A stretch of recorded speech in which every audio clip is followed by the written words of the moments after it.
네, 오늘의 전국 윤희웅 오피니언 라이브 여론분석센터장과 함께 분석해 보겠습니다. 안녕하십니까? 네, 안녕하십니까? 예.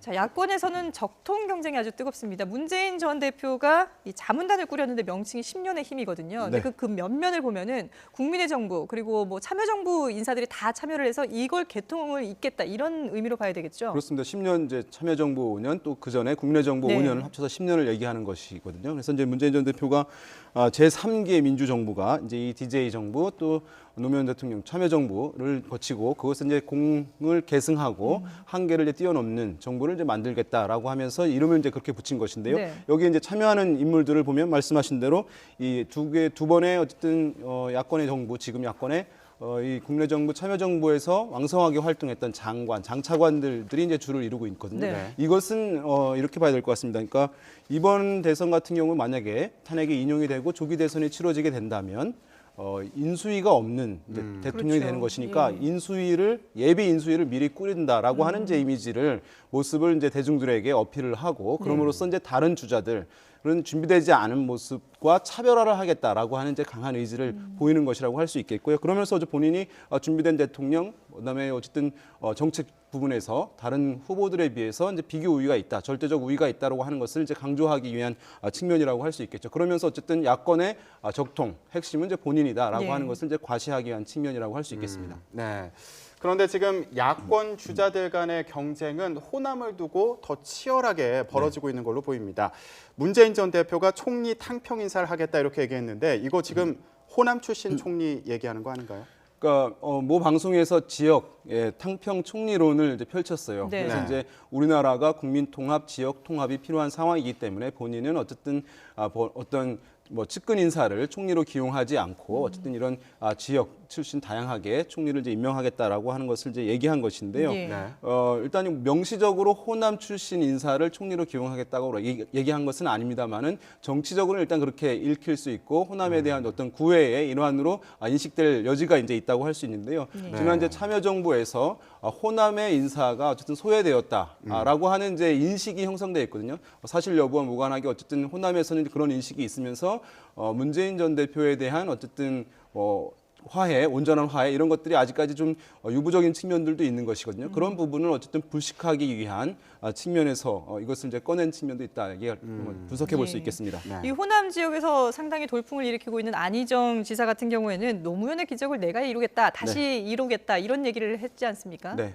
그러니까 호남이라고 하는 것은 어쨌든 매우 상징성이 있는 것이기 때문에 예. 호남에서 어쨌든 우위를 보인다라고 하게 되면 어쨌든 그것은 수도권에 있는 호남 원적자들한테도 또 전통적인 민주당 지지자들에게도 보내는 시그널이 이제 상당하니까 이제 그런 네. 측면에서 강조한 것이라고 할 수 있겠고요. 네. 또 한 가지 실제적인 의미를 갖는다고도 할 수 있습니다. 이제 호남 같은 경우는 지금 안희정 지사가 지지율이 많이 올랐다고 얘기하지 않습니까? 그런데 예. 그것이 문재인 전 대표의 지지에는 별다른 영향을 주지 않았습니다. 왜냐하면 반기문 전 총장이 사라지고 난 이후에 부유하고 있던 층들, 그러니까 중도층들이라든가 반기문 전 총장이 정치인 출신이 아니었기 때문에 중도층에 관심이 보였었고, 그렇죠. 네. 그다음에 어떤 충청표들이 떠다니고 있는 것을 어떻게 보면 이제 흡수를 한 것인데 그것은 문재인 전 대표의 지지층하고는 중첩되지 않았기 때문에 영향을 전혀 주지 않았는데 이제 만약에 호남에서의 부분은 좀 다릅니다. 왜냐하면 호남 같은 경우는 문재인 전 대표도 일정 부분 지지를 갖고 있는 것이거든요. 네. 그러니까 안 지사가 호남에서 어쨌든 민심이 변화가 있어서 안 지사에 대한 수용도가 커졌다. 지지를 네. 끌어올린다고 한다면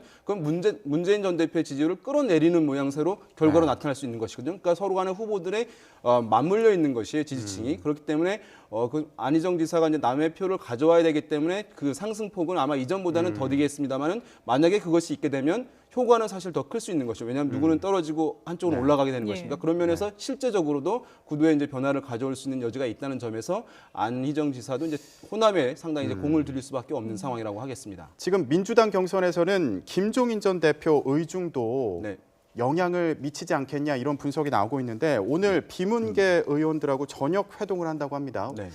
안희정 지사 관련 얘기를 할지 관심이 모아지고 네, 있는데 이제 어떻게 독일 보십니까? 방문을 이제 앞두고 비문계 의원들이 모인 것이고요. 네. 근데 김종인계도 포함이 되어 있는 것이 할 텐데요. 네. 아마 이제 김종인 전 대표 같은 경우는 안희정 지사를 데리고 밖으로 나가서 뭐 하는 것을 마음이 있을지도 모르겠지만 안희정 지사 같은 경우에는 당을 버리고 나간다는 거. 본인이 이제 정당주의라는 걸 많이 강조했기 때문에 예. 그럴 가능성이 이제 높지 않은 상황인데요.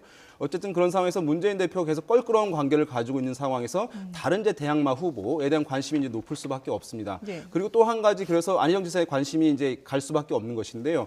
또 한 가지는 이 비문계 의원들과 이른바 김종인계 의원들의 어떤 요구 사항도 매우 강할 것이라고 보여요. 왜냐하면 탈당하는 것, 외부로 나가는 것 같은 경우는 이제 중요한 선택지가 아니거든요. 지금 야권에 대한 기류가 상당히 선호가 높아지고 있는 상황에서 그런데 당내에 안희정이라고 하는 비문재인계 또 다른 후보가 있는 상황이기 때문에 네. 김종인 대표의 문재인 전 대표하고의 어쨌든 갈등 관계, 그 다음에 김종인 계보라든가 아니면 비문 계열의 의원들이 타협안으로서 당내에 있는 안희정 지사에 대한 지지 흐름으로 가자라고 하는 것들이 서로 이제 어떤 타협안으로 형성될 수 있는 여지가 있는 예. 것이에요. 그런 면에서 네. 봤을 때는 당장 이것이 이제 표면화되기는 어렵겠습니다만은 안희정 지사에 대한 지지, 이 비문계라든가 김종인계에서의 지지 흐름이 나타날 가능성은 상당히 이제 커졌다라고 이제 보는 것이 뭐 합리적인 분석이 아닐까 생각됩니다. 네. 자, 그리고 지금 또 주목받고 있는 사람 중에 한 명인데 안철수 전 대표, 국민의당 안철수 전 대표가 사실 좀 작심 발언을 한 게 아닌가 이런 생각도 드는데 이 지난 2012년 대선에서 문재인 전 대표를 제대로 안 도왔다라는 비판이 나오니까 그런 말을 하는 거는 짐승만도 못하다. 사실 안철수 전 대표 입장에서는 이런 표현은 상당히 거친 표현 아닙니까? 뭐 강철수란 이제 별명도 최근에 붙기는 했습니다만은 안철수 전 대표의 독철수까지도 어쨌든 나오더라고요. 이미지에 비해서 상당히 이제 강도가 높은 그러게요. 것이잖아요. 네. 그래서 이제 여러 가지 아마 비난을 알고도 사실 이 단어를 사용한 것으로 보여요. 전략적이고 의도적인 것이라고 볼 수 있는데 네. 상당히 어쨌든 비판이 있겠습니다. 왜 이런 것을 하냐 하면은 원래 이제 문재인 전 대표의 1위 주자인 문재인 전 대표의 대항마 자리를 이제 안철수 전 대표가 사실 차지하려고 하는 측면이었고 반기문 전 총장이 사라지면서 그 자리를 본인이 사실 얻을 수 있을 것이라는 예상이 지배적이었어요. 그런데 네.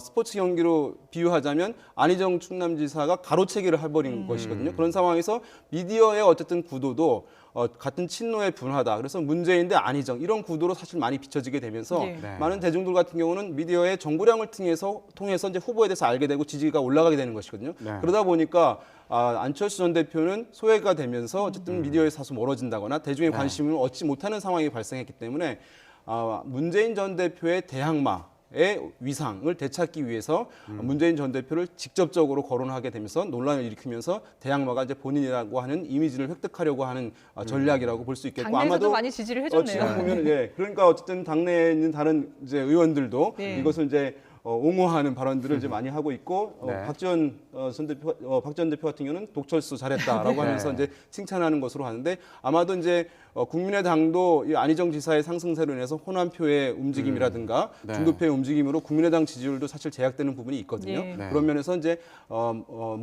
안철수 전 대표가 문재인 전 대표를 직접적으로 타겟으로 한 어떤 공세 이런 것들은 앞으로 더 거세질 가능성이 있어 보입니다. 네, 문재인 전 대표만 견제해서는 안 되는 상황이 되다 보니까 더 독해지는 게 아닌가 그렇습니다. 이런 생각이 왜냐하면 들기도 합니다. 관심을 받아야 네. 되는 그렇죠. 것이기 때문에요. 예. 예. 자, 이제 유승민 의원과 또 남경필 경기지사가 뛰고 있는 바른정당 얘기를 해보겠습니다. 태극기 집회가 논란이 되고 있어요. 네. 여기에서는 극우 세력은 태극기 명예를 더럽히지 마라 이런 얘기를 했습니다. 이런 표현을 두고 이거 되려 집토끼만 때리는 거 아니냐, 놓치는 거 아니냐 이런 분석도 있는데 어떻게 보십니까?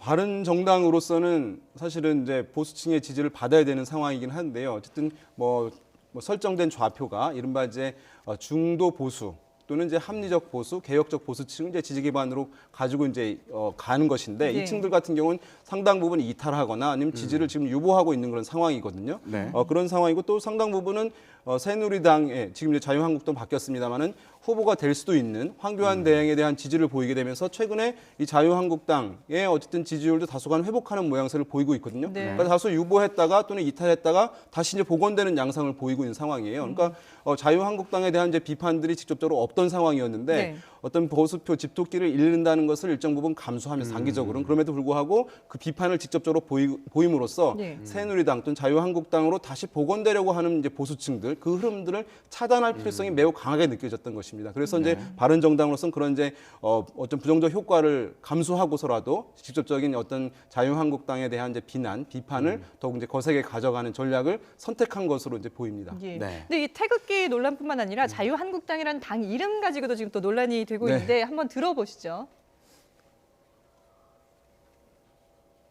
오늘 우리가 자유한국당으로 새롭게 출발을 하면서 우리 당에 있었던 이 배지를 다시 우리 의원님들에게 돌려드리게 돼서 뭐 제가 돌려드리는 건 아니고 우리 당과 우리 당원들이 돌려드리고 국민들이 돌려드리는 거라고 생각합니다. 대한민국 국호를 당명에 쓰는 것은 옳지 않습니다. 최순실 게이트를 감추기 위해서 국호를 동원하는 것이 정치적으로 온당한 일입니까? 하다못해 신한국당은 그 앞에 신자라도 붙여서 조금 피해간 그런 맛이라도 있었는데, 이건 저는 앞으로 한국당이라는 악칭을 못 쓰겠습니다. 앞으로 자유당이라고 부르겠습니다. 한국당이라고 못 부르겠다라는 네. 얘기까지 했는데, 근데 임명진 비대위원장 같은 경우는 얼마 전에 새누리당을 국민들이 용서했다라는 표현도 했었는데 이 네. 배지도 역시 국민들이 돌려주는 거라고 생각한다. 이렇게 그러니까 해석을 12월 했네요. 말에 비대위원장으로 예. 이제 임명이 되면서 이제 그 의원들로부터 배지를 받았어요. 그래서 네. 이제 어쨌든 반성이 필요하다라는 차원에서 이제 얘기를 한 것인데, 그것을 이제 이번에 다시 이제 돌려주게 되면서 이제 네. 얘기를 한 것이고, 국민들이 이제 용서를 하고 했다라고 이제 표현을 썼는데요.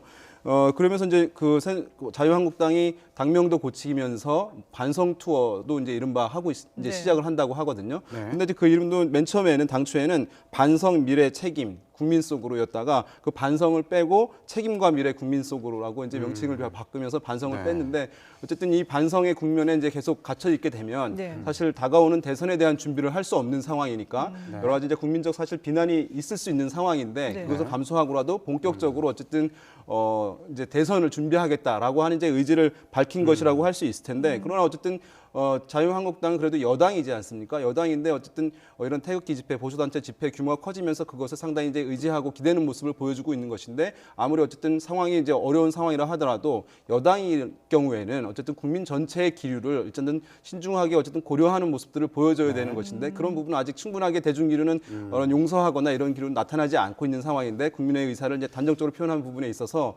어쨌든 국민들이 어떤 것을 수용할지 여부는 불투명하다고 할 수 있겠죠. 예. 네, 지금 다른 정당들 얘기를 들어보면은 아직은 부족하다 뭐 이런 반응도 나오고 있는 것 같은데, 임명진 비대위원장이 이전에 당 이름 바꾸면 나온다는 사람들 많다 이런 얘기 했었습니다. 네. 그런데 실제로 김진 전 중앙일보 논설위원, 보수 논객이죠. 네, 출마 그렇습니다. 선언을 했습니다. 그렇죠. 앞으로 어떻게 전망하십니까? 다른 분들도 더 나올까요? 일단은 뭐 상당히 이제 보수 농객으로 이름을 이제 날린 분이기 때문에 어쨌든 이제 주목도는 이제 일단 있는데, 그러나 이제 대중성을 보유한 것은 아니기 때문에 이것이 어떤 뭐 자유한국당에 대한 인식이라든가 또 지지라든가 이런 것들에 이제 크게 영향을 줄 것으로 보이지는 않는데요. 지금 이제 세 번째로 출마 선언하는 것이에요. 이인재 전 최고위원이라든가 원유철 전 원유철, 원내대표에 예. 이어서 세 번째로 하는 것이긴 한데, 지금 이제 황교안 대행의 출마 여부가 여전히 불확실한 상황이거든요. 네. 네. 그런 면에서 어쨌든 대선 출마를 통해서 본인의 위상을 높이고자 하는 어떤 정치인들, 정치 지망생들의 개인적인 어쨌든 목적 함수와 부합되면서 이런 깜짝 놀랄 후보, 깜짝 후보들이 사실은 계속 이어질 가능성이 있고, 황교안 대행이 만약에 불출마한다, 그럼 더 많아질 가능성도 이제 배제할 수는 없어 보입니다. 예, 네. 앞으로 좀 더 흥미진진해지겠군요. 예. 오늘의 전국 윤희웅 오피니언 라이브 여론 분석센터장과 함께했습니다. 잘 들었습니다. 감사합니다.